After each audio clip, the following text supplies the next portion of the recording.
आपका स्वागत है इस द्वार पे जहां वास्तविकता का अंत और मायावी संसार की शुरुआत होती है।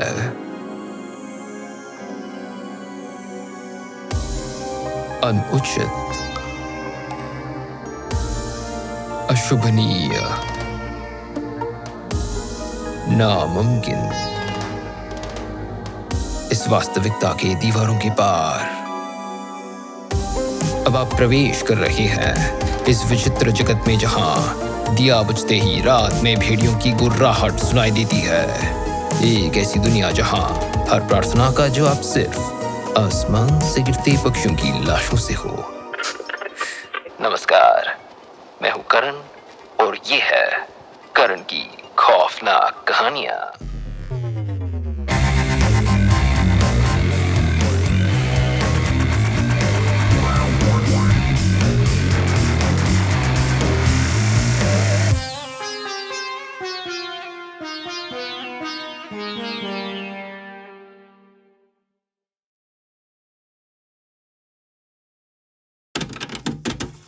एक बार फिर से स्वागत है दोस्तों।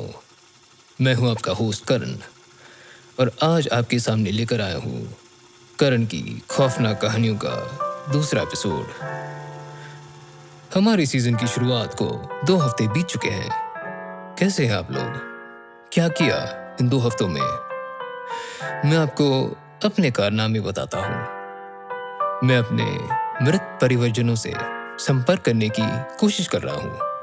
अनिमेश, हमारा अपना भेड़िया मानव, एक निपुण तांत्रिक है और इस पवित्र काम में उसने मेरी बहुत सहायता की है। किस तरह का बेकार तांत्रिक है, मुझे कभी इतनी मुश्किलों का सामना नहीं करना पड़ा। पिछली दिवाली ही मैंने अपने पूज्य दादाजी से बातें की थी। उनका स्वर्गवास उनके मुंह के अंदर एक रॉकेट बम के विस्फोट के कारण हुआ था। पुराने जमाने के लोगों के साथ ऐसी दुर्घटनाएं होती होंगी। मैं विचार ही कर रहा था कि मेरे साथ ऐसा क्यों हो रहा है। इतनी परेशानी तो मुझे कभी नहीं हुई।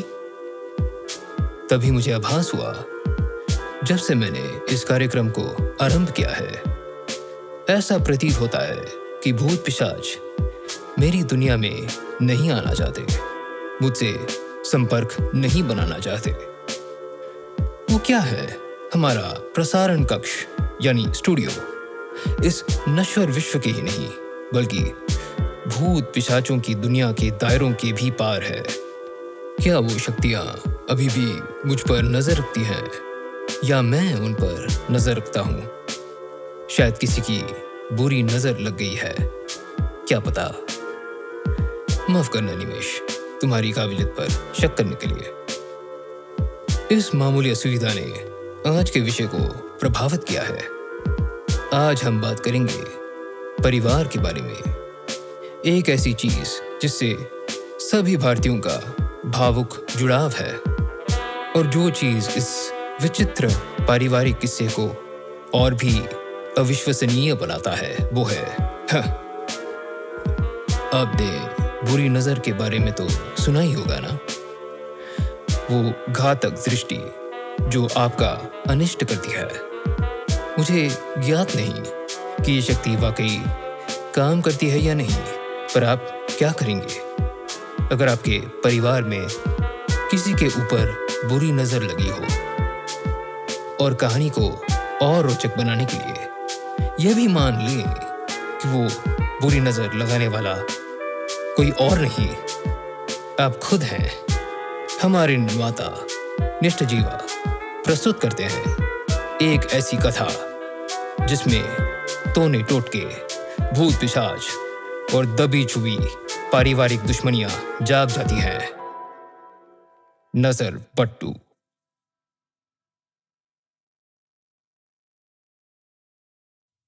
6 मई 2019। ये ब्लॉग मेरी एक कोशिश है मेरे आसपास हो रही कुछ अजीब, अद्भुत अनहोनियों को समझने की, एक रैशनल तरीके से समझने की। क्योंकि मुझे अपनी कहानी का थोड़ा बैकग्राउंड देना पड़ेगा। इसलिए ये पहली एंट्री थोड़ी लंबी हो सकती है, पर उम्मीद करती हूँ कि आखिर तक आते-आते इससे मुझे सारे किनारों को जुड़ने में मदद मिलेगी। मैंने पहले सोचा था कि ये फ़ेसबुक के फ्री थिंकर्स या रैशनलिस्ट फोरम पे डालूँगी, पर कुछ भी समझने लायक ना मिलने पर मुझे लगता है यही एक ऐसी जगह है जहाँ शायद मुझे कुछ सवालों के बेहतर जवाब मिल पाएँ। जैसे-जैसे आप ये कहानी का अंत जानेंगे, आपको एहसास होगा जैसे कोई बुरा सपना सच हो गया हो। मैं तो यही प्रार्थना करती हूँ कि काश ये एक बुरा सपना ही हो, इस कहानी की शुरुआत, और अब तो ऐसा लगता है कि अंत भी मैं नहीं, मेरी बहन प्रणति हो। मेरी छोटी बहन प्रणति एक नंबर की झूठी है। आप उसे एक कंपल्सिव लायर कह सकते हैं। कोई ऐसा दिन ना जाता जब उसके मुंह से कोई झूठ ना निकले। मुझे पता नहीं उसकी ये झूठ बोलने की आदत आई कहाँ से। मेरा एक बड़ा सामान्य परिवार है। मैं एक 27 साल की लड़की हूँ जो आईटी सेक्टर में काम करती है और अपने माँ-बाप की शादी को लेकर बनाए जा रहे प्रेशर को टालने की कोशिश करती है। मेरे पापा का एक अगरबत्ती का बिजनेस है और वो घर पे बहुत ही कम होते हैं क्योंकि उन्हें अक्सर काम के सिलसिले में मैसूर जाना पड़ता है। मेरी माँ एक टीचर है। हम दोनों बेटियों को माँ पापा ने बहुत आजों से पाला और बड़ा किया है। पर फिर भी मुझे ये नहीं लगता कि वो बुरी या फिर चंत है। वो डीएवी में सेकंड क्लास में पढ़ती है। वो पढ़ने में ठीक है, सिवाय उस समय जब वो अपने मार्क्स और रिपोर्ट कार्ड के बारे में झूठ नहीं बोल रही है। मुझे लगता है कि तब उस बात पे ध्यान ना देकर हमने काफ़ी गलती की है। नहीं, मेरा मतलब मैंने नहीं, पर मेरे पापा ने उसे एकदम बिगाड़ के रखा है।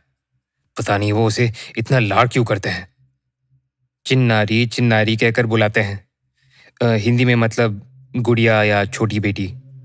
पता नहीं उन्हें इस बात से फ़र्क क्यों नहीं पड़ता कि उनकी गुड़िया स्कूल के समर कैंप को लेकर उनसे झूठ बोलती है और मुझे अपने सारे काम छोड़कर उसे पिक करने जाना पड़ता है।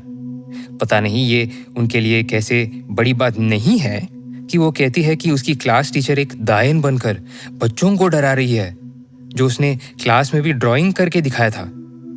उसकी टीचर मकड़ी फिल्म की शबाना आज़मी की तरह दिखती थी और सच बताओ तो उसे देखकर मुझे भी थोड़ा खौफ लगता था। पर उनके लिए ये बड़ी बात क्यों नहीं है कि उनकी वो गुड़िया स्कूल बस से या ऑटो से आने के बारे में भी झूठ बोलती है, या फिर वो ये बोलती है कि गली के कुत्ते उससे बात करते हैं और उसकी घर पहुंचने में मदद करते हैं। मैं उसे एक नॉर्मल बड़ी बहन की तरह बात करने की कोशिश करती हूँ। पूछती हूँ कि लाइफ में क्या चल रहा है। वो कहती है, नहीं दीदी कुछ नहीं चल रहा। पर अगर कुछ चल नहीं रहा है तो वो ये सारी कहानियां लाती कहाँ से है। मुझे लगता है अब मुझे उसकी फालतू की कल्पनाओं के बारे में रैंट करना बंद करना चाहिए और शायद उन्हें समझने की कोशिश करनी चाहिए। नहीं तो क्या पता वो चीज़ फिर से आ जाए। वो चीज़ है क्या? शायद जैसे जैसे ये एंट्री आगे बढ़े मुझे मालूम पड़ जाए। क्योंकि ये जर्नल लिखने की शुरुआत मैंने उन अजीब घटनाओं के होने के बाद की है, मैं अपनी याददाश्त से 3 अलग-अलग एंट्रियाँ बनाने की कोशिश करूँगी। हाँ, मैं इतनी मेहनत ज़रूर करूँगी ताकि अगर शायद मैं ना बच पाऊँ, तो भी कोई ये ब्लॉग पढ़कर इसके अलग-थलग हिस्सों को जोड़कर ये समझ पाए कि मेरे साथ हुआ क्या था। 6 अप्रैल 2019। बस बहुत हो गई इस लड़की का। उगादी का दिन था, जो कि हम तेलुगु लोग हमारे नए साल का पहला दिन मानते हैं। मुझे त्योहारों का कुछ खास शौक नहीं है, पर उनसे परहेज भी नहीं। हाँ, पर जिस हिस्से से मुझे थोड़ी चिढ़ होती है वो है पूजा और बाकी रिलीजियस विधि-विधान। मेरी माँ को घर के सामने आज के दिन भी मुग्गू बनाना बहुत पसंद है। भारत के दूसरे स्टेट्स के लोग इसे शायद रंगोली कहते हैं। उस दिन माँ मुग्गू बना के पूजा के कमरे में कोई तैयारी कर रही थी। पापा को ट्रक डिलीवरी से रिलेटेड कोई अर्जेंट काम था और वो आरती के शुरू होने से जस्ट पहले आने वाले थे। मुझे ऑफिस से छुट्टी नहीं मिली थी, पर मैंने फिर भी ले ली थी। मुझे घर पे सजावट का काम देखने की जिम्मेदारी दी गई थी, तो आप समझ सकते हैं, सब एकदम इधर उधर हो रखा था। खैर, प्रणति के बारे में बात करते हैं। तो पहले तो उसने नारियल तोड़ने वाले पत्थर के बारे में झूठ बोला, फिर उसने प्रसाद के लिए आए फ्रूट्स के बारे में झूठ बोला। वो भगवान को चढ़ाने वाले प्रसाद में से 2 केले खुद खा गई। मुझे उस पे एक दिन पहले से ही गुस्सा आ रहा था, क्योंकि उसने झूठ बोला था कि स्कूल में कोई रिपोर्ट कार्ड नहीं मिला, और पकड़े जाने पर क्या बोला कि रास्ते में कुत्तों ने खा लिया। आह! मुझे एक फोन आया ऑफिस से, जबकि मैं छुट्टी पे थी। हद है। अंदर बहुत शोर हो रहा था, तो मैं सामने के दरवाजे से बाहर निकलकर खड़ी हो गई। 1 मिनट भी नहीं हुआ कि प्रीतिका का राग आलापा जाने लगा। मेरा नाम प्रीतिका है। मैं दरवाजा बंद नहीं कर सकती थी क्योंकि पूजा चल रही थी, तो मैं और दूर जाकर खड़ी हो गई। मेरे प्रोजेक्ट मैनेजर प्रकाश का फोन था। उसे मुझसे कोई फ्रंट एंड कोड वेरीफाई कराना था। उस टाइम मेरा दिमाग काम पे ध्यान देने की सिचुएशन में नहीं थी, पर क्लाइंट को काम आज ही चाहिए था। मैंने देखा प्रणति अपना यूजुअल लहराते मटकते बाहर आ रही थी। वो मेरी तरफ देख रही थी, शायद कुछ कहना चाह रही थी। अम्मा आपको अंदर बुला ली है, आलती शुरू होने वाली है, उसने तुतलाते हुए बोली। मैंने प्रकाश को होल्ड पे रखा। उनसे बोलो मुझे ऑफिस से फोन आया है, थोड़ा टाइम लगेगा। वो चाहती हैं कि आप अभी आओ। क्या? दिख नहीं रहा है, मैं फोन पे बात कर रही हूँ। मैंने मुंह फेरा और प्रकाश से डेडलाइन बढ़ाने को बोलने लगी। प्रणति मटकते हुए अंदर चली गई, इस बार मुग्गू पे पैर रखते हुए, वो भी साइड में नहीं, एकदम बीच में, जिससे सारे रंग बिगड़ जाए। ए, ए! अरे सॉरी प्रकाश, आप पे नहीं चिल्ला रही थी। 1 मिनट बाद जब कॉल खत्म हुई तो मैंने मुड़ के देखा कि मेरी माँ मुझे घर के बाहर खड़े घूर रही है, गुस्से से।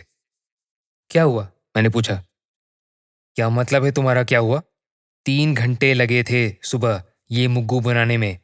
तुम तो आराम से ब्यूटी स्लीप ले रही थी ना, और अभी इतने मजे से उस पर पैर रख के सब बिगाड़ दिया। नहीं, ये मैंने नहीं किया। पूजा चल रही है, पर तुम थोड़ी देर अपने फोन से दूर नहीं रह सकती।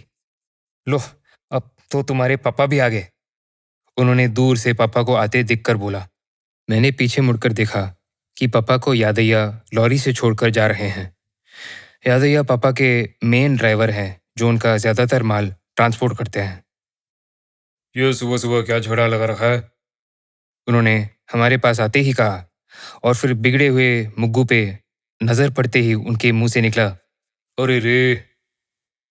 3 घंटे लगाए मैंने इस पे, यूट्यूब वीडियो देखा पूरा एंड तक। ये कैसे हुआ? पापा ने पूछा। मैंने नहीं किया। प्रणति! पापा ने उसे बाहर बुलाया। वो बाहर आई, एकदम इटलाते हुए। इस बार वो ध्यान से मुग्गू पे पैर बिना रखे गई और पापा से जाकर चिपक गई। प्रणति, ये कैसे हुआ?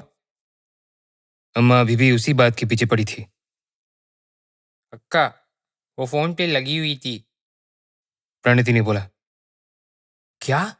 नहीं। अरे, सबके पास काम होता है, ये सब चलता रहता है। तुमने फोटो ली फोन पे इसकी? पापा ने पूछा। हाँ, अम्मा ने जवाब दिया। तो ठीक है फिर। अम्मा ने उसके आगे कुछ नहीं बोला, पर उनके चेहरे से पता चल गया कि वो काफी नाराज थी। पापा प्रणति को अंदर ले गए, जिसने एक बार मेरी तरफ देखा भी नहीं। मुझे तो अंदर ही अंदर बहुत गुस्सा आया। वो आ मैं दरवाजे के पास गई और अंदर देखा कि अम्मा पूजा के कमरे में चली गई हैं, और नाना यानी पापा प्रणति को उठा रहे हैं, जो सजावट के लिए रखे गए पत्तों के साथ खेल रही थी। मेरे मन में कुछ गलत ख्याल आने लगे।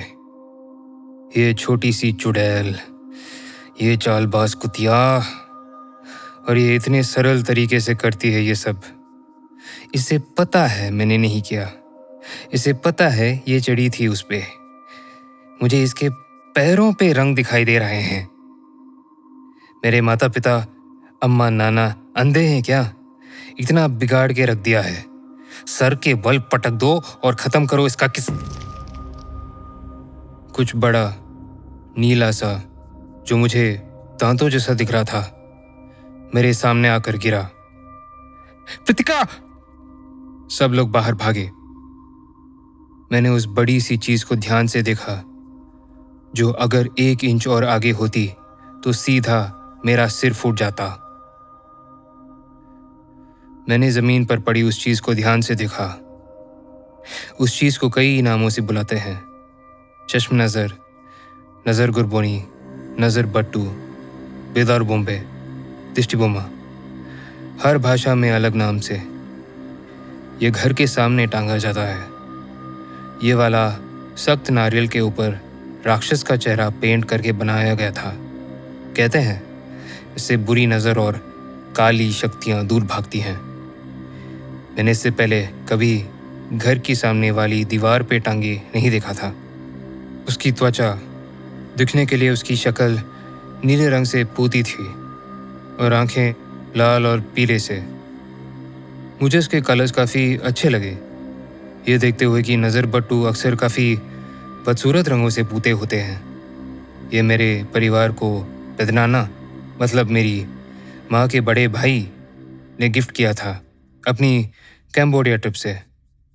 उसके कुछ समय बाद ही उनकी डेथ हो गई थी। उन्हें चिन्नारी बहुत पसंद थी।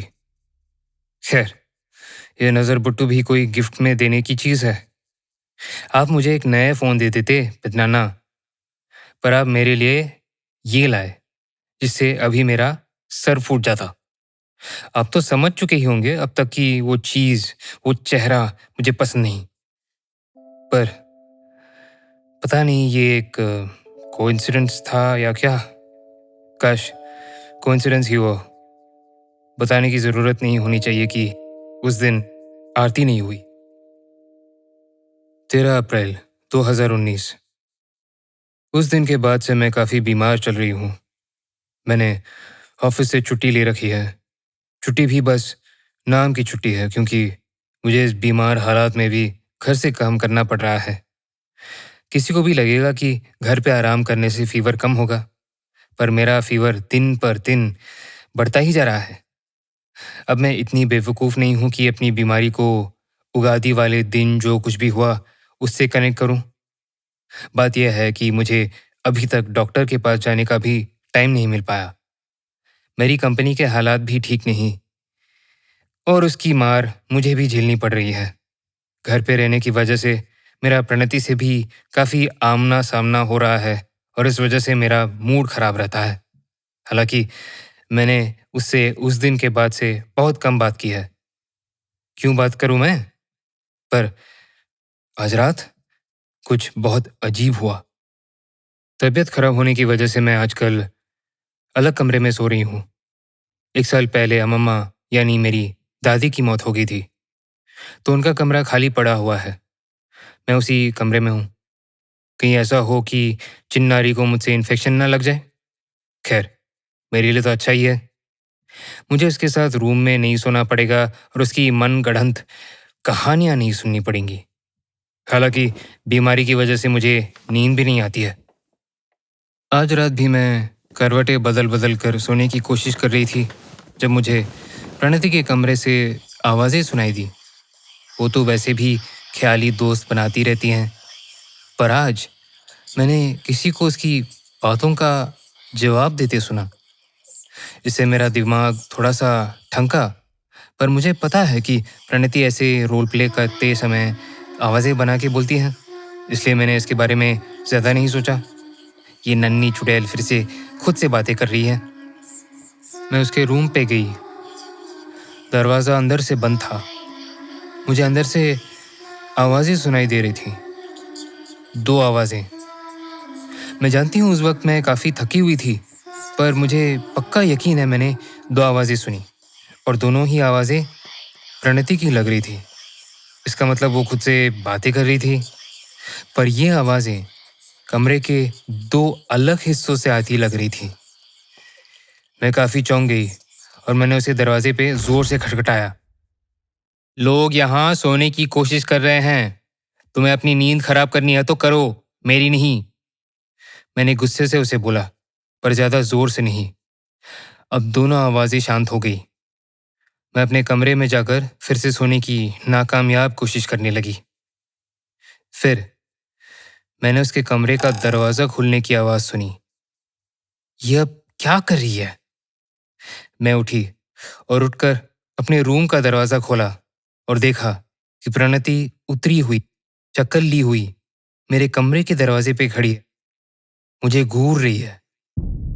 अक्का, गार्डन में एक बिल्ली आ गई है। तुम गार्डन में क्या कर रही थी? अभी तक अपने कमरे में नहीं थी क्या? आओ देखो। उसने मेरा हाथ पकड़ा और मुझे सीढ़ियों तक ले गई। उसके चेहरे पर कोई भी एक्सप्रेशंस नहीं थे। ये तो इतना चपट चपट बात करने वाली लड़की है, अभी इतनी शांत क्यों है? नीचे के कमरे पूरा अंधेरा में नहीं थे।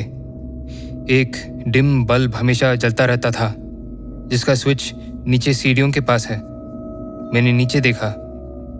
सामने का दरवाजा खुला हुआ था। इंडिया के घरों में पोर्च नहीं होता, पर एक लाइट हमेशा लगी होती है बाहर की तरफ, दरवाजे के ठीक ऊपर। आज वो लाइट बल्ब जल रहा था। क्या कोई अंदर आया? ये सोचते हुए मैं सावधानी के साथ नीचे उतरी। बस जाओ, वो गार्डन में है, प्रणति ने बड़े ठंडे रुख से मुझसे बोला। तुमने दरवाजा खोला क्या? मैंने सीढ़ियां उतरते हुए पूछा। वो बिल्ली दरवाजा खटखटा रही थी। मेरे दिल की धड़कनें अब तेज हो गई थी। प्रणति, सच सच बताओ, किसने दरवाजा खटखटाया? मैंने सख्ती से पूछा। बिल्ली ने। मैंने खोला तो गार्डन में भाग गई। प्रणति, मैं सीरियसली पूछ रही हूँ, किसने दरवाजा खटखटाया? मुझे अभी 2 सीढ़ियां और लेनी थी नीचे पहुंचने के लिए। आप गार्डन में बिल्ली की आवाज सुन सकते हो। इस बार वो अचानक से ठीक मेरे पीछे खड़ी हुई थी। मैं आगे के दरवाजे की तरफ लपकी। मैंने खुद को एडजस्ट कर दरवाजे से बाहर देखा। बल्ब की रोशनी में थोड़ी सी घास दिखाई दे रही थी, पर उसके आगे बस अंधेरा था। प्रणति मेरा हाथ पकड़कर आगे झांक रही थी। कुछ सेकंड बाद मुझे झिंगूर की आवाज़ों के बीच बिल्ली की म्याऊं सुनाई दी। प्रणति अचानक मेरा हाथ छोड़कर अंधेरे में भाग गई। प्रणति! मैं चौंक कर बोलते हुए आगे भागी। तभी अचानक एक नीला सिर मेरे सामने आकर गिरा। मैं पीछे की ओर लड़खड़ाकर गिर पड़ी। मैंने हवा में 2 चमकती हुई आंखों को खुद को घूरते देखा। मैं किसी भी समय चीखने वाली थी। शायद कुछ समय बाद कुछ खून मेरे रैशनलिस्ट दिमाग में वापस आया और मुझे समझ आया कि क्या हो रहा था। ये वो नज़र बट्टू था। इस बार ये दरवाजे के सामने हवा में टांगा हुआ था और इसका मुंह मेरी तरफ था। मेरा दिमाग एकदम चौंक उठा था। उस राक्षस का चेहरा ऐसे रंगों से पूता था जिससे बल्ब की रोशनी रिफ्लेक्ट हो रही थी। वो ठीक से बांधा नहीं था, इसलिए रस्सी से झूल गया। मुझे रियलाइज हुआ कि दरवाज़ा अभी भी खुला हुआ था और प्रणति बाहर खड़े हुए मुझे घूर रही थी। बिल्ली को अब क्या हुआ? वो चली गई। झूठी। सच्ची, वो भागी। मैंने उसे अंदर खींचा। मैं बड़े से गेटेड कम्युनिटी में रहती हूँ, जिसका एक सिक्योरिटी गार्ड हमारे घर के फ्रंट गेट से आधा किलोमीटर की दूरी पे खड़ा था। हर घर की अलग सिक्योरिटी नहीं थी। हमारे अगल बगल में पड़ोसी भी नहीं थे, तो मुझे अलर्ट रहने की ज़रूरत थी। एक बार बाहर नज़र घुमाते हुए मैंने जल्दी से दरवाज़ा बंद कर लिया। नज़र बट्टू अभी भी बाहर वैसे ही टांगा था। मैंने बाहर की लाइट ऑफ कर दी। मैंने थोड़ी देर किसी और आवाज़ के लिए सुना, फिर प्रणति को डांटा। ऐसे अंधेरे में बाहर मत निकल जाया करो।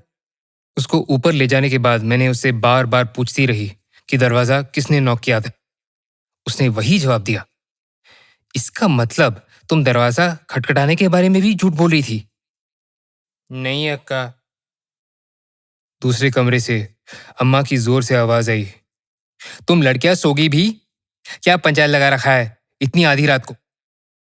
फिर से किया ना तो अम्मा को जगाकर सब बता दूंगी। पर मैंने कुछ नहीं किया। मैं दम भरते हुए वापस अपने कमरे में गई। मैं इतना थक गई थी कि नींद आखिर आ ही गई थोड़ी देर में। दूसरे कमरे से फिर से आवाजें आ रही थी, पर मैं बहुत थक चुकी थी। वैसे याद करे तो नजर बट्टू ऐसे एंगल पे लटका था कि एकदम मेरे चेहरे के सामने आए, है ना? 27 अप्रैल 2019।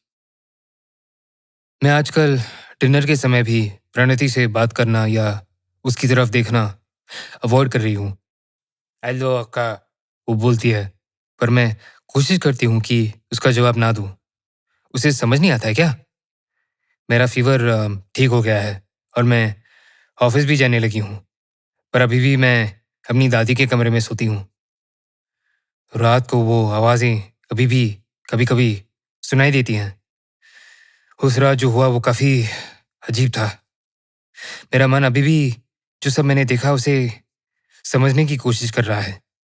अगर कुछ समझ में आता है तो मैं अपनी अगली जर्नल एंट्री में उसके बारे में लिखूंगी।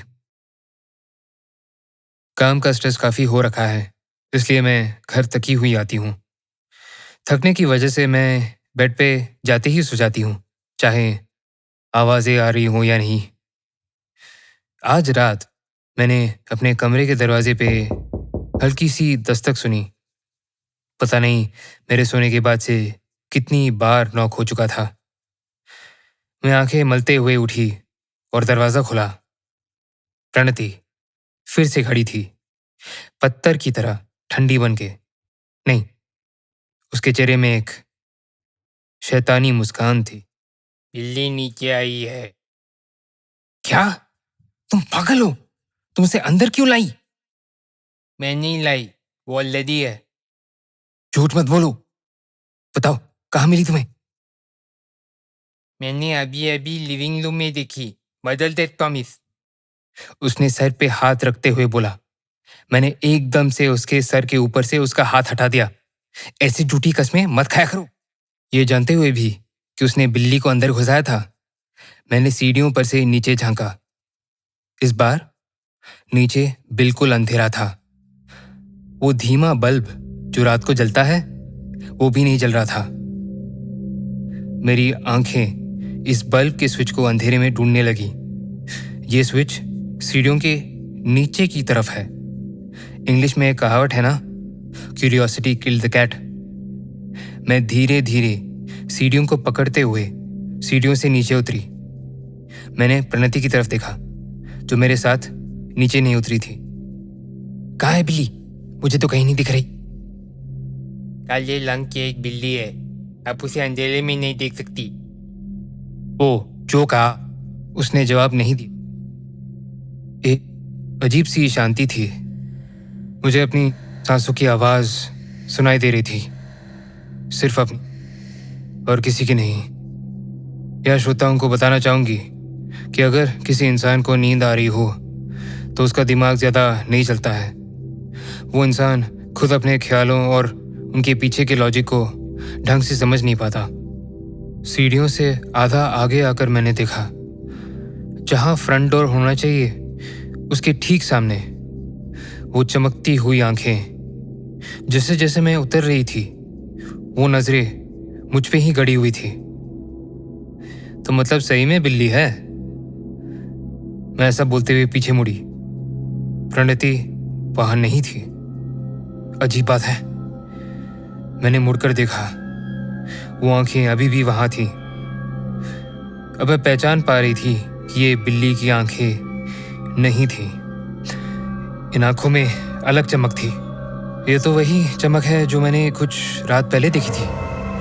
दिमाग पे थोड़ा जोर डालने के बाद मुझे याद आया ये उस नज़र बट्टू की आंखें थीं, फ्रंट डोर के बाहर से।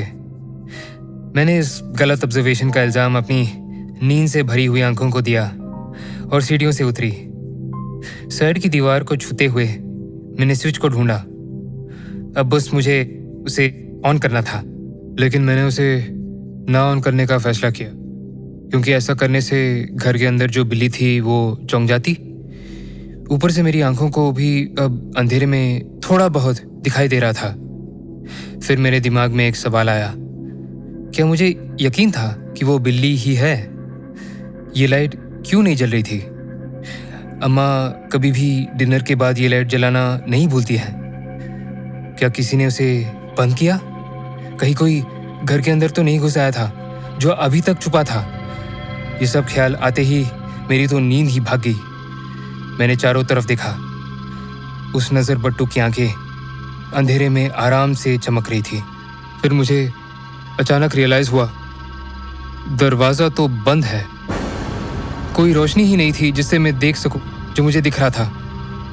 वो आंखें अभी भी मुझे घूर रही थी, जबकि उसकी नज़रें अब उस डायरेक्शन में नहीं हैं जिस डायरेक्शन में पहले थी। ये चीज़ क्या है जो मुझे घूर रही है? अब मैं उस अंधेरे में और साफ देख सकती थी। मुझे उन आंखों के चारों ओर एक चेहरा उभरता हुआ दिख रहा था। फिर मैंने सुनी सांस लेने की आवाज़ें। मेरे अंदर एक डर घुस गया और मैंने लाइट ऑन नहीं की। मैं पलट के सीधे उल्टे पैर ऊपर भागकर अपने पेरेंट्स के बेडरूम में घुस गई। मैंने चिल्लाते हुए उन्हें बताया कि नीचे कोई है। पापा ने वॉचमैन को कॉल किया, जो कुछ मिनटों में हमारे घर पहुंच गया।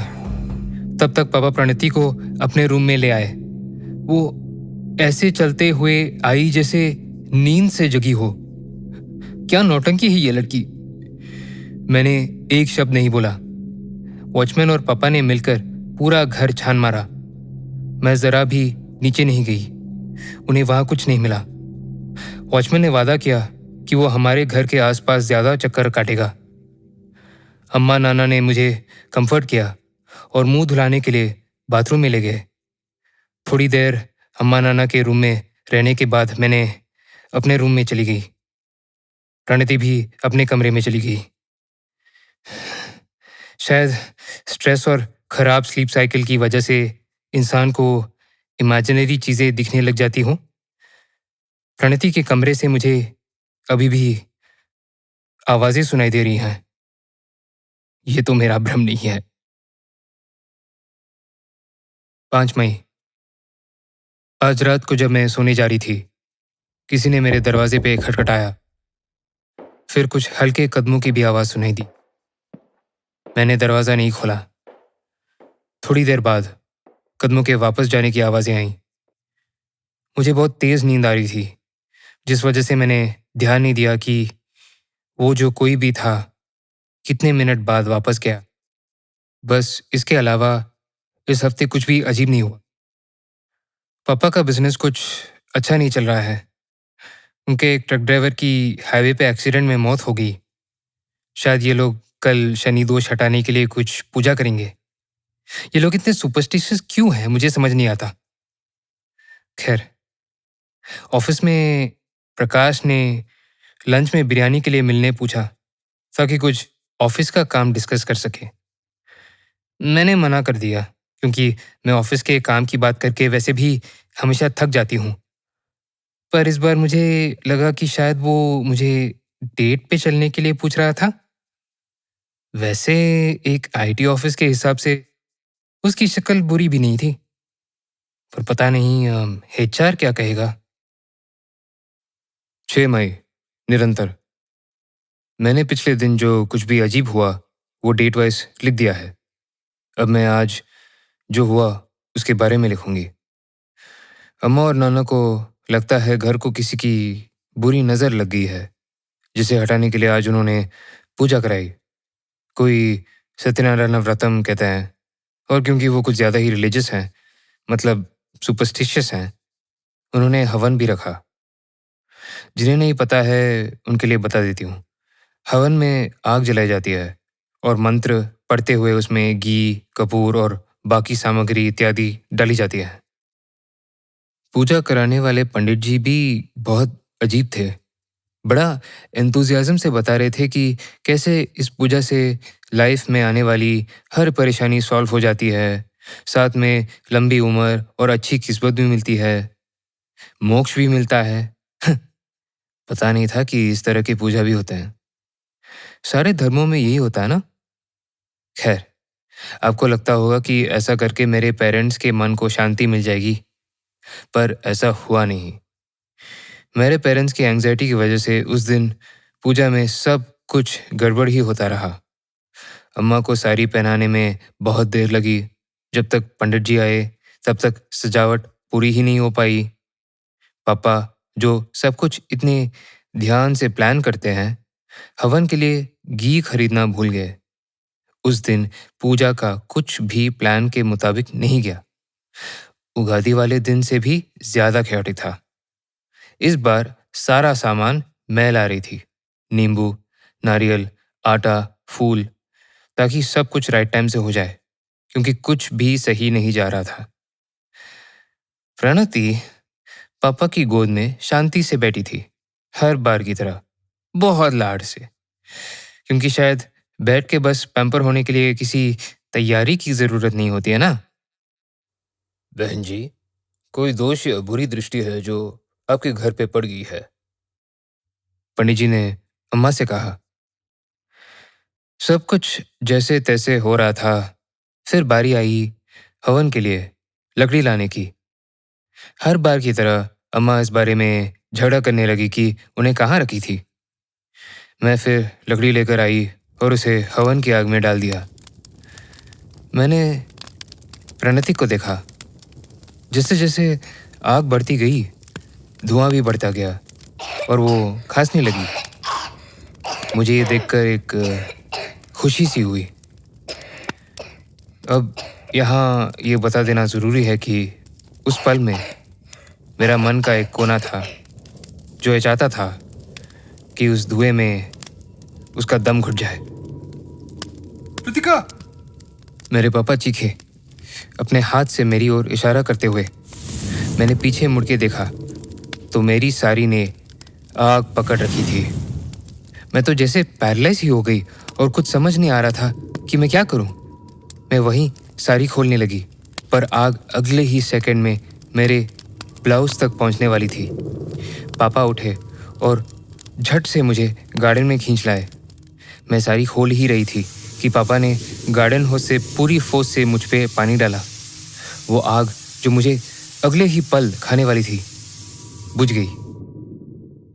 मैं कहीं भी जली नहीं और अजीब बात यह है कि साड़ी का बस एक छोटा सा कोना जला, जबकि थोड़ी देर पहले तक आग काफी भयानक थी, जिसे देखकर लग रहा था कि मुझे पूरा खा जाएगी। इस सब के बीच मेरी नजर एंट्रेंस पे पड़ी और मैंने उन कमीनी नजरों को फिर से देखा। ये वो नजर बट्टू वाला राक्षस था। वो फिर से मुझे घूर रहा था। मुझे यकीन था, इससे मैं इनकार नहीं कर सकती। यह चीज मेरे पीछे पड़ी हुई है। मेरे पेरेंट्स ने काफी कोशिश की कि मुझे वापस घर के अंदर ले चले, पर मैंने मना कर दिया। मैं बहुत सदमे में थी, उस आग से नहीं, पर उसके बाद मैंने जो देखा था उससे। मैंने जिद की कि मुझे गार्डन में रहने दिया जाए। ऑफ कोर्स मैं घर की तरफ पीठ करके खड़ी थी। कोई बात नहीं, अगर आपकी बेटी बाहर ही रहना चाहती है, आप दोनों ये पूजा समाप्त कर दीजिए। अगर अपने कष्ट का निवारण चाहते हैं, बस उसको पूजा के बाद प्रसाद खिलाना मत भूलिएगा। पंडित जी ने मेरे अम्मा नाना को पूजा खत्म करने के लिए मनाते हुए कहा। मैंने रह रहकर घर के अंदर झांकती रही। हाँ, मैंने उस नजरबट्टू की तरफ नहीं देखा। आश्चर्य की बात यह है कि उसके बाद पूजा आराम से हो गई, कोई दिक्कत नहीं हुई। देखिए, पूजा का फल भी मिलना शुरू हो गया। अब हम कथा सुनेंगे और प्रसाद ग्रहण करेंगे। पंडित जी ने कहा। उफ, कोई दोष वोश नहीं होता, कोई बुरी नज़र नहीं है।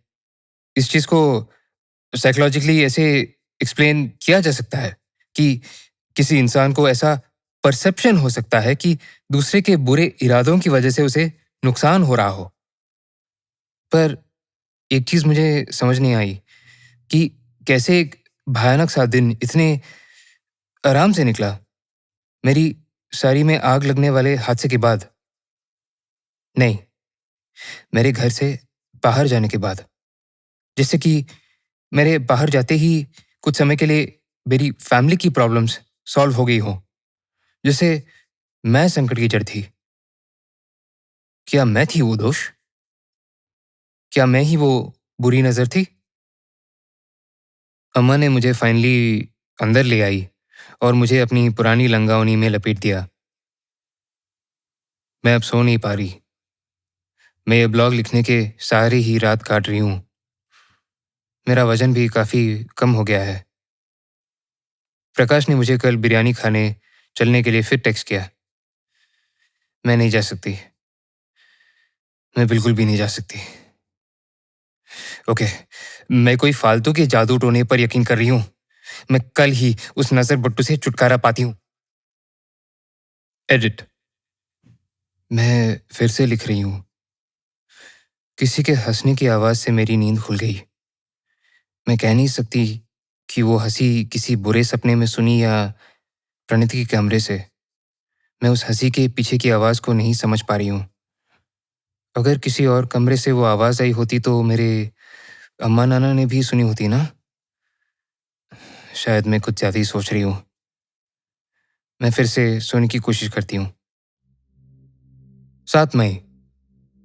मुझे कुछ खाली समय मिला जिसमें मैंने सबके बारे में बहुत सोचा। मुझे लगता है ये बस स्ट्रेस और एंग्जाइटी है। इस वजह से मेरे आसपास जो चीजें हो रही हैं उसे मैं गलत तरीके से इंटरप्रेट कर रही हूँ। मुझे यकीन नहीं आता कि मैं इतनी बेवकूफ हूं कि मेरे परिवार की अजीब बातें और हत्साओं को, उनके दुष्क्रियों को मैं एक नारियल पे पोते चेहरे से जोड़ रही हूं। और हमें पता है कि इन दुष्क्रियों की जड़ क्या है, कौन है। और हां, मैं वो नजर बट्टू हटवा रही हूं। इसलिए नहीं क्योंकि मुझे भूत प्रेत पे यकीन है, बल्कि इसलिए क्योंकि उसको दिखने से मेरी दिन भर की पॉजिटिविटी चली जाती है। अच्छा ठीक है, कभी कभी मुझे इससे थोड़ा सा डर लगता है। काफी अच्छा कारण है ना इस चीज को हटाने के लिए। मैं अपनी लाइफ का कंट्रोल फिर अपने हाथों में लूंगी। कल ऑफिस जाने से पहले मैं यादैया को पापा से बात करने के बाद लॉरी में बैठते देखा। मैंने उनके पास जाकर बोला कि वो उस नजर बट्टू को उठा लें और ट्रक के पीछे डाल लें। वो एक बार में मान गए क्योंकि उनकी लॉरी के पीछे बाकी लॉरीज की तरह कोई नजर बट्टू नहीं टांगा था। मैं इन सब चीजों को नहीं मानती, पर यह पता था कि उन्हें इस टाइप की कोई चीज चाहिए होगी और वो ऐसे नजर बट्टू दिए जाने को पसंद भी करेंगे, जो कि उन्होंने किया। मैंने वो नजर बट्टू उतारा और यादैया को दे दिया। मुझे उन डरावनी आंखों की याद बिल्कुल भी नहीं आएगी। सॉरी पदनाना। ऑफिस रोज जैसा ही था। इस बार मुझे कॉफी पिए बिना ही दिन चलती रही। प्रकाश के साथ बिरयानी आखिर काम से रिलेटेड नहीं था। मतलब मैं ऐसे एक्सपेक्ट भी नहीं कर रही थी। तुम काफी अच्छे मूड में लग रही हो। उसने बातों बातों में जिक्र किया। क्या मैं ये समझूं कि तुम इस लंच का इंतजार कर रही थी? उसने पूछा। ओह, खुद को ज्यादा खुश मत करो। मैंने छोटा मुस्कान छुपाते हुए कहा। शायद घर पे चीजें सुधर रही हैं, मैंने बोला। उसने भी मुस्कुराया। ये तो अच्छी बात है। कोई बड़ी प्रॉब्लम थी क्या? उसने जानना चाहा। नहीं नहीं, सब ठीक है। मेरी छोटी बहन बस कभी कभी दिमाग खराब कर देती है। कितनी बड़ी है वो? उसने पूछा। 2nd standard. अरे, इसमें इतना बुरा क्या है? फैमिली होती किस लिए है? वो आपको गुस्सा दिलाते हैं, पर आप उनसे प्यार भी करते हैं। उसने मुस्कुराते हुए कहा। वो मुस्कुराहट देख के अच्छा लगा। मैं श्योर नहीं हूं, मैंने अपनी आंखें दूसरी तरफ फेरते हुए कहा। मुझे हर चीज ऑकवर्ड क्यों बनानी होती है? मैं इतनी बेवकूफ क्यों हूं? प्रशांत ने उस ऑकवर्ड साइलेंस को खत्म करते हुए बोला, मतलब ऑफिस की नेटवर्क इंजीनियर टीम वाकई में तुम्हारी फैमिली है। मैं तुम्हें अच्छा अप्रेजल दूंगा। हाँ, मुझे लगता नहीं अगर एचआर को इसके बारे में पता चला तो वो खुश होंगे। एचआर को कैसे पता चलेगा? और वैसे भी मैं शायद सीनियर मैनेजर बनाया जा सकता हूँ और दूसरे डिपार्टमेंट में शिफ्ट किया जा सकता हूँ। ओह, ये तो काफी खुशी की बात है। कंग्रेचुलेशंस। अभी तुरंत नहीं, पर जल्दी। हमारी बाकी की डेट, अगर मैं उसे ये बुला सकती हूँ, बस अकेली ऐसी चीज थी जो मैं उस दिन के बारे में याद रखना चाहती थी। क्योंकि अगर सब ठीक गया तो मैं अपने उस घर के बाहर से निकल सकती हूँ ना। मैं टाइप करते वक्त मुस्कुरा क्यों रही हूँ? चीजें शायद सुधर रही हैं। अच्छा एंडिंग बनता है ना इस ब्लॉग के लिए। 8 मई। ये मेरे साथ क्यों हो रहा है? ये वापस कैसे आ सकता है?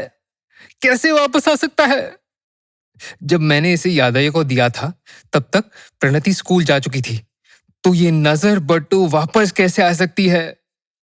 जैसे ही मैं ऑफिस से वापस आई, मेरी नजर उस पे पड़ी।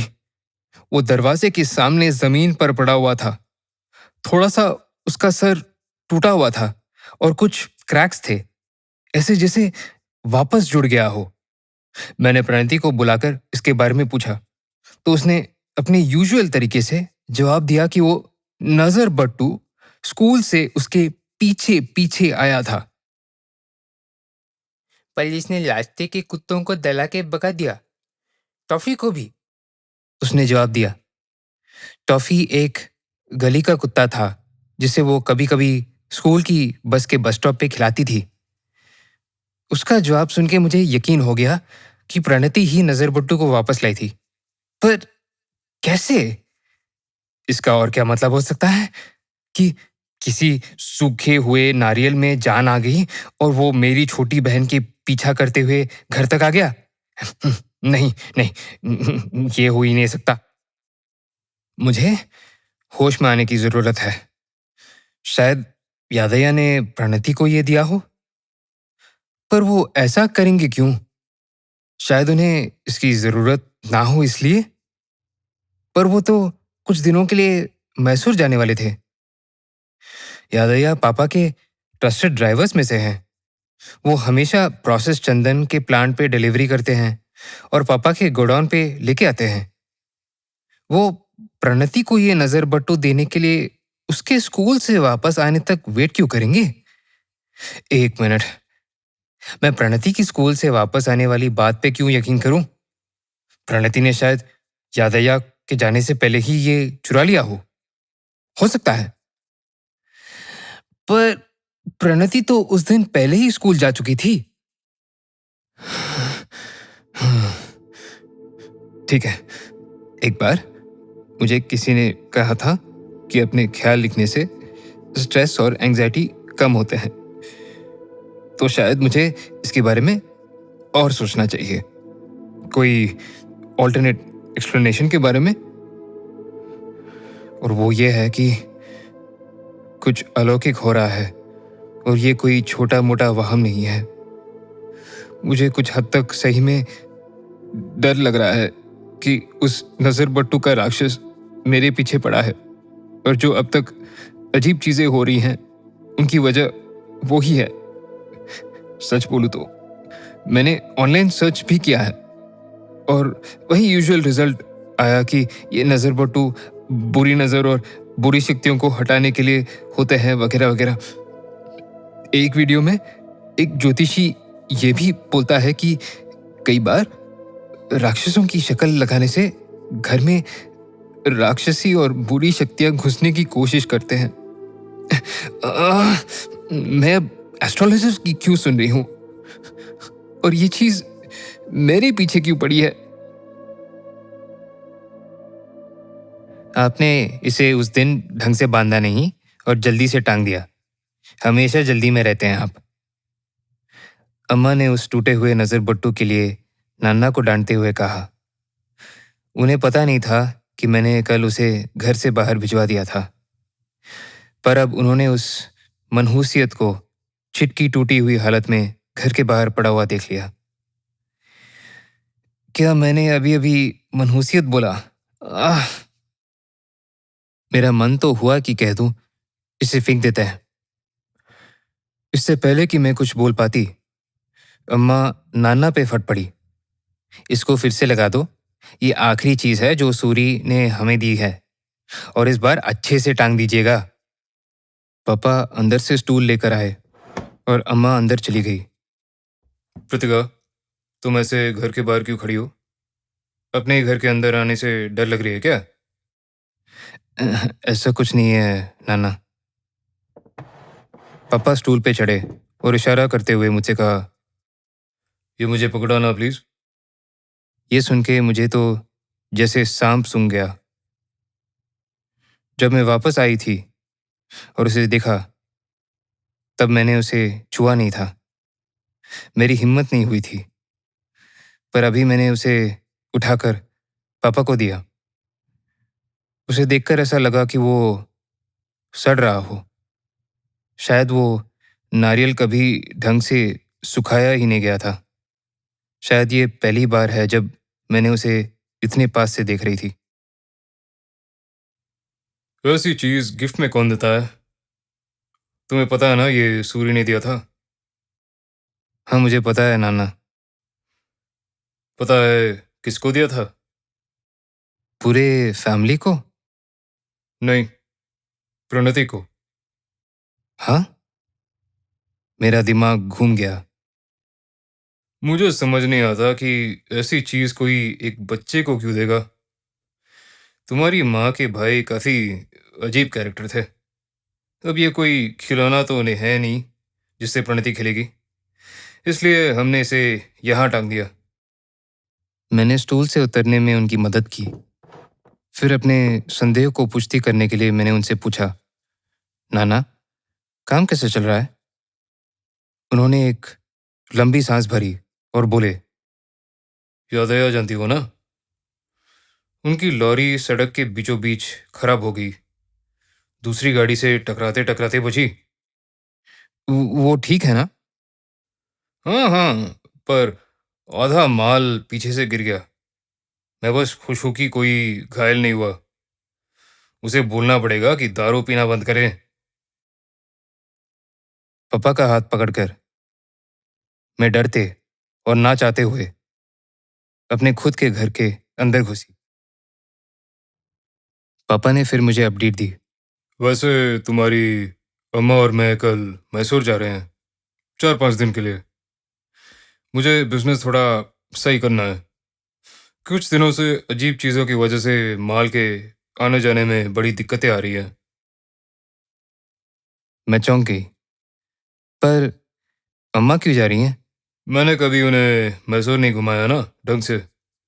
सालों से पीछे पड़ी है। शायद अभी भी देर नहीं हुई है। मैं उनका हाथ और कस के पकड़ लिया। अकेले रह जाने का डर अचानक मुझ में समा गया। अरे चिंता मत करो, हम तुम्हारे लिए लड़का नहीं ढूंढ रहे हैं। हालांकि हमारी जान पहचान के कुछ लोग हैं वहाँ जिनसे हम बात कर सकते हैं। पापा ने हंसते हुए बोला। मैं पापा के गले से लग गई और मेरी आंखें भर आई। अरे रे रे रे, अब ये क्या कर रही हो? मैंने बताया तो कि हम बस घूम के वापस आ जाएंगे। चिन्नारी को ऐसे इमोशनल होना चाहिए, तुम्हें नहीं। तुम बस एक अच्छी बड़ी बहन की तरह उसका ध्यान रखो, ठीक है ना? हाँ नाना, मैंने उनको यकीन दिलाया। रात को फिर मेरा दरवाजा खटखटा। इस बार प्रणति थी और उसकी आंखों में आंसू थे। मैं उसे कमरे के अंदर ले गई, जहाँ उसने धीरे धीरे रोना शुरू कर दिया। आज क्या हुआ? मैंने पूछा। वो और जोर से रोने लगी और मुझसे चिपक गई। मैं नहीं चाहती कि आप मर जाओ। अब मुझे डर लग रहा था। मैं क्यों मरूंगी? उसने बोला कि वो आपको मार देगी। अक्का, मैं नहीं चाहती कि आप मर जाओ। मुझे पूछने की ज़रूरत भी नहीं है कि ये कौन था या क्या थी, पर उस समय मेरे प्रोटेक्टिव इंस्टिंक्ट्स ने मेरे डर पे काबू पा लिया और मैं अपनी बहन को चुप कराने लगी। थोड़ी देर उसे चुप कराने के बाद मैंने उसे अपने कमरे में सोने दिया। जब वो सोने वाली थी, मुझसे पूछे बिना रहा नहीं गया। प्रणति, तुमने मुझे उस नज़र पर नारियल के बारे में इतने दिन तक क्यों नहीं बताया?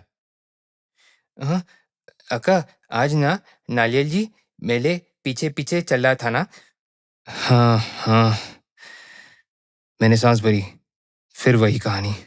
टॉफी भी आ रहा था पीछे पीछे, पर नारियल जी को पसंद नहीं आया। उसने टॉफी पे अटैक किया। मैं बहुत रोई और मैंने उसे कहा कि मत कर लो। उसने चादर को कस के साइड में खींचते हुए कहा। मैंने उसके आंसू पोंछे। उसने रोते हुए आगे कहा, नारियल जी पागल है अक्का। बाद में उसने कहा कि वो आपको मार देगा। नारियल जी अब बिल्कुल भी अच्छा नहीं है। मुझे अब फिर से डर लग रहा था। प्रणति, अगर ये कोई जोक है तो मुझे इस पर हंसी नहीं आ रही है। ये बिल्कुल भी फनी नहीं है। क्या वो चीज़ मुझे सच में मारना चाहती है? मैंने कांपते हुए और ऑलमोस्ट आंसू टपकाते हुए पूछा।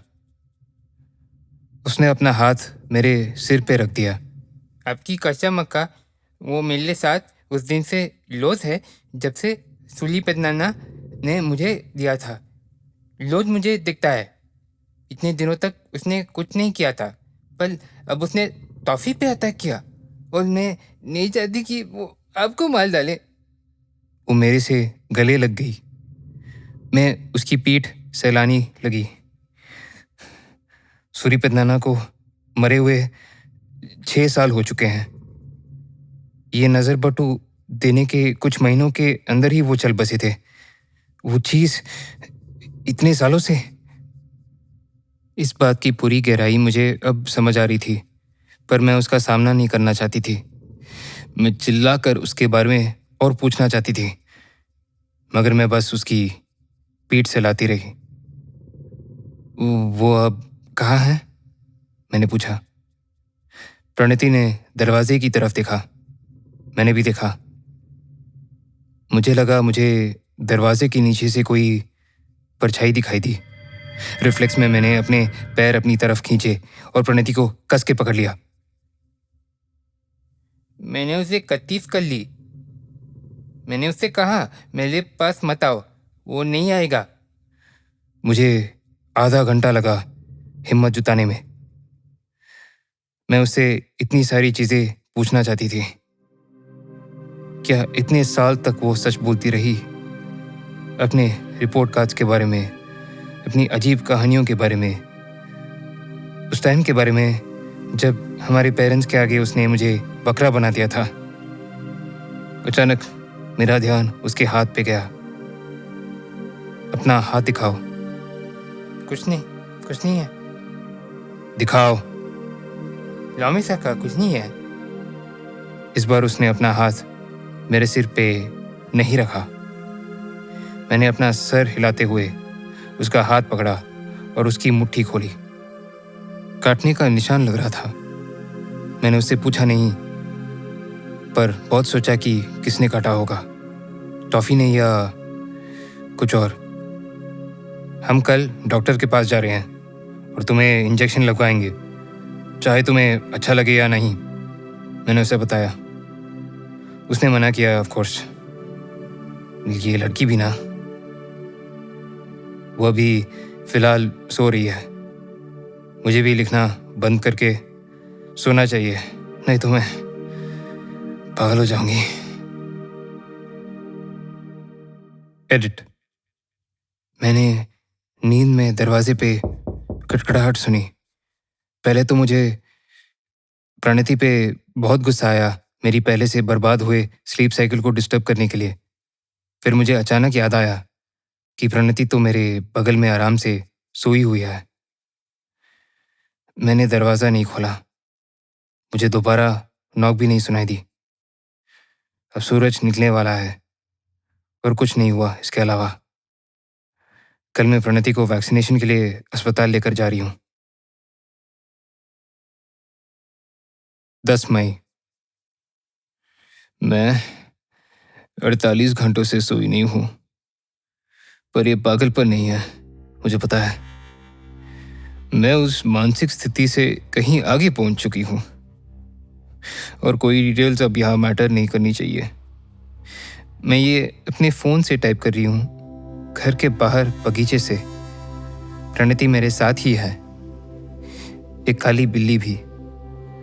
उसने उसका नाम क्या रखा है अभी याद नहीं। वो राक्षस फिर से वापस नहीं आया है, पर अगर वो आता है तो मैं चाहती हूँ कि किसी को पता हो कि मेरे साथ क्या हुआ। मैं वापस घर के अंदर नहीं जा रही। प्रणति को कुछ नहीं होगा, इस बात का मुझे यकीन है। उसको वैक्सीन लगवाने के बाद मैंने उसे थोड़ा लेट स्कूल ड्रॉप कर दिया और उसकी टीचर्स को बता दिया कि वो लेट क्यों हुई है। मैं उसके बाद ऑफिस चली गई। प्रकाश ने पूछने की कोशिश की कि क्या कुछ गड़बड़ है, पर मैं कुछ कह नहीं पाई।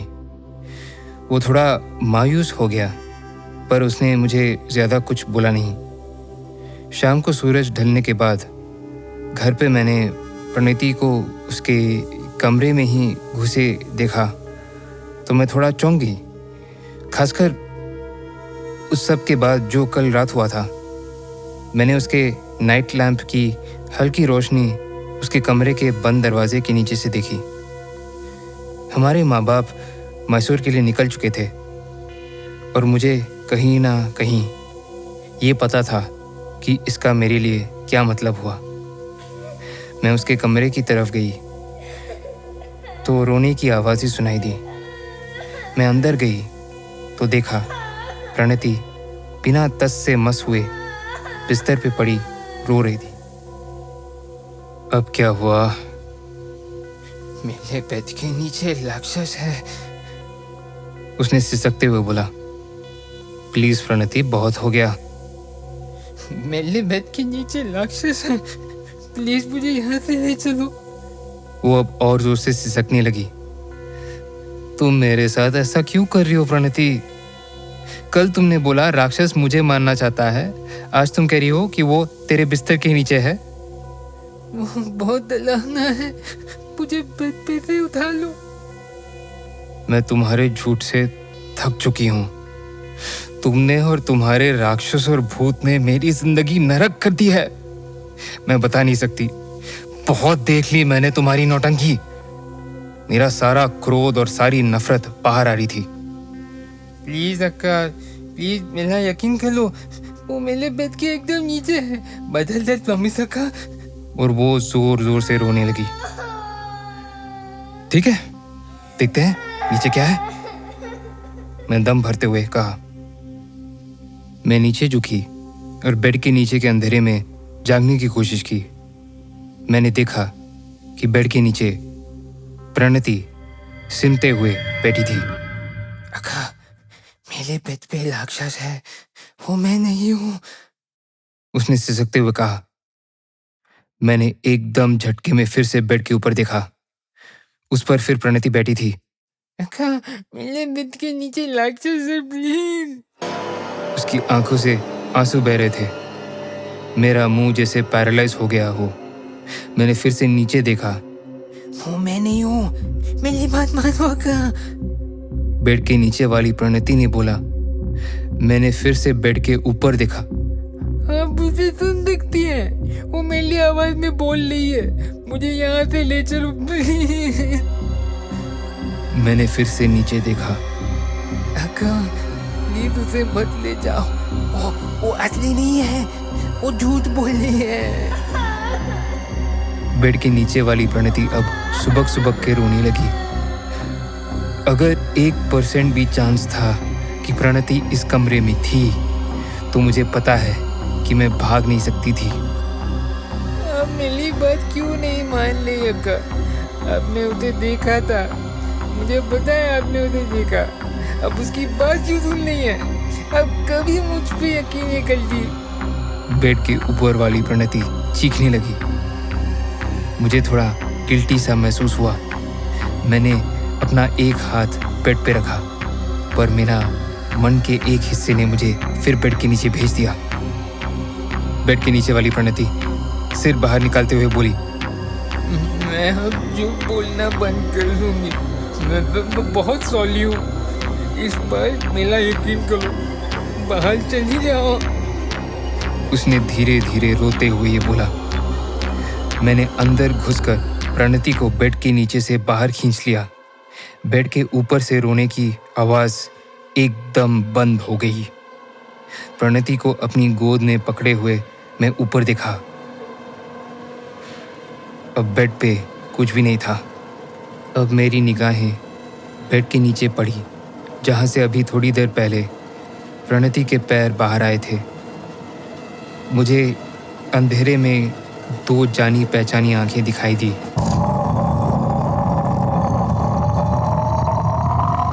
किसी हाथ ने अचानक मेरा पैर जकड़ लिया। फिर उसने मुझे अपना चेहरा बिस्तर के नीचे से बाहर निकाल कर दिखाया। सिर पे दो सींग, नीला पर दाग धब्बों से भरा टूटा हुआ चेहरा, जैसे कि टुकड़े टुकड़े हो चुका है। नीचे कहीं और चारों तरफ पे फटा हुआ मांस था। उसने अपना मुंह खोला और मैंने उसके नुकीले दांतों के बीच उसके अंदर के अंधेरे को देखा। मैं पीछे कूदी और प्रणति को गोद में लिए हुए रूम से बाहर भागी। मैं सीढ़ियों से भागती हुई नीचे आई और सीधा फ्रंट गेट से बाहर निकल गई। उसके बाद ही मैंने मुड़ के पीछे देखा। एक सींगों वाली परछाई, बड़ी सी और ढेर सारे बालों वाली, फ्रंट डोर एंट्रेंस पे खड़ी हुई। उसकी आंखें अंधेरे में चमकती हुई मुझे घूर रही थी। मैंने आगे देखा। मुझे उस परछाई की जगह से कुछ बड़ा पत्थर जैसा जोर से गिरने की आवाज आई। वो मेरा पीछा नहीं किया। मैं तब से घर के अंदर नहीं आई हूँ। वो चौकीदार भी कहीं दिखाई नहीं दिया।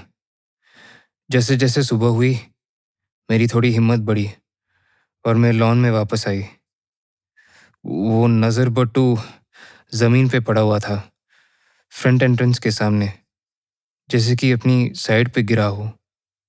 मुझे पता नहीं मुझे क्या करना चाहिए अब, इसलिए मैं ये लिख रही हूँ, इस उम्मीद के साथ कि इसके बारे में लिखने से शायद मुझे कुछ मदद मिलेगी। अगर मुझे नहीं तो कम से कम इस ब्लॉग पढ़ने वाले के लिए को तो सब चीज़ें जोड़कर कुछ समझ में आएगा। मैं यहाँ लॉन में बैठी हूँ और प्रणति सो रही है, अभी भी मेरे से चिपकी हुई। उसने मेरे ख्याल रखा और मैंने उस पर यकीन किया और उस पर भरोसा करने से मैं बच गई। मुझे अभी भी नहीं पता कि मैं ये भविष्य में भी कर सकती हूँ या नहीं, पर मैं उसकी तरफ भरोसे से देख रही हूँ, अपने मन में किसी भी गलत ख्याल को लिए बगैर। एक म्याऊं की आवाज सुनाई दी। ये वही बिल्ली थी जिसके बारे में प्रणति बताती रहती है। सूरज की रोशनी से थोड़ा भरोसा महसूस करने के बाद मैंने वो नजर बट्टू फिर से एंट्रेंस से बांध दिया। उसी भरोसे के साथ मैं अपने घाट में वापस घुसी। 11 मई। पिछली रात आराम से सो पाई और दिन में अम्मा और नाना अपनी ट्रिप से पहले ही वापस आ गए। उन्हें चिंता हो गई थी क्योंकि कोई उनका फ़ोन नहीं उठा रहा था। मैंने फ़ोन ना उठा पाने के लिए माफ़ी मांगी। मैंने प्रणति को स्कूल के लिए तैयार किया और खुद ऑफिस के लिए तैयार हुई। मैंने प्रकाश को टेक्स्ट किया और उसके साथ बात सुधार ली, पर मैंने अपनी अगली डेट ज़रूर टाल दी, ये कहकर कि मैं प्रणति को योगी बेर पार्क ले जा रही थी। वो मेरे काम को लेकर स्ट्रेस को अच्छे से समझ रहा था और मेरे एक दिन पहले की एब्सेंस को भी। उसने कहा वो ऑफिस में वर्क कल्चर सुधारने की कोशिश करेगा। चीज़ें वापस से साधारण सी हो रही थी, नॉर्मल, शायद पहले से बेहतर। प्रणति के स्कूल बैग टांगने के बाद मैंने उसके बाल कंघी किए। तुम्हारा हेयर बैंड कहाँ है? मैंने पूछा।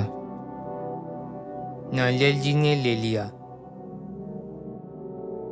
मैं कुछ समय के लिए बहुत बुरी तरह डर गई। क्या मेरी किस्मत इतनी खराब थी? इतना सब कुछ होने के बाद भी?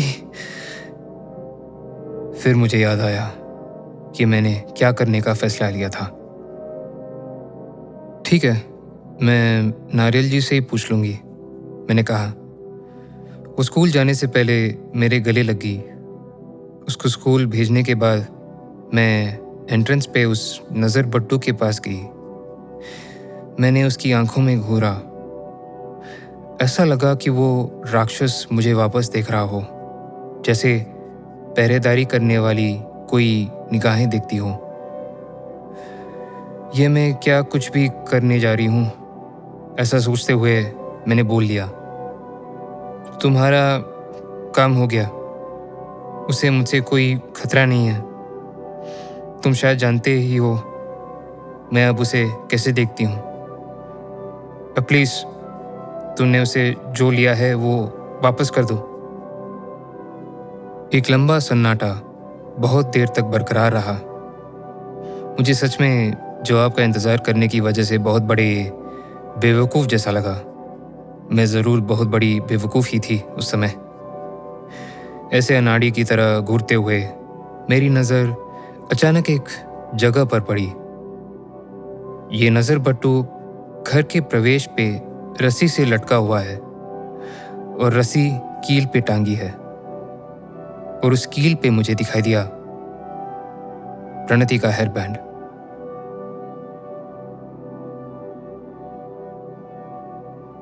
1 जून, पोस्ट रिमूव्ड।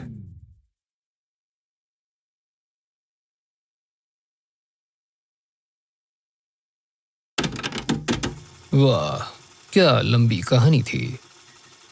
आशा करता हूँ कि आपका कथावाचक ने आपको इस कहानी की दुनिया में संलग्न रखा होगा। पता नहीं अंत में उस ब्लॉग का क्या हुआ होगा, संपर्क बरकरार रहा होगा या नहीं। खैर, आशा है कि मेरे दादाजी से मेरा संपर्क वापस कायम हो जाए। हाँ, आवाज आ रही है। संचार स्थापित हो चुकी है। दादाजी अब आ गए। 1 मिनट, ये दादाजी नहीं है, ये तो कश्मोरा है। अनिमेश, चूतिए, ये क्या बवासीर उत्पन्न किया है तुमने? अब कश्मोरा की बुरी नजर हमारे स्टूडियो पर पड़ेगी। आज के लिए बस इतना ही। हनुमान जी आप सबकी और हमारे स्टूडियो की रक्षा करें। भूत पिशाच निकट नहीं आवे, जब महावीर का नाम सुनावे। शुभ रात्रि दोस्तों, आपसे फिर मुलाकात होगी करण की खौफनाक कहानियों के अगले एपिसोड में। भूत पिशाच निकट नहीं आवे, महावीर जो नाम सुनावे। भूत पिशाच निकट नहीं आवे, महावीर जो नाम सुनावे। भूत पिशाच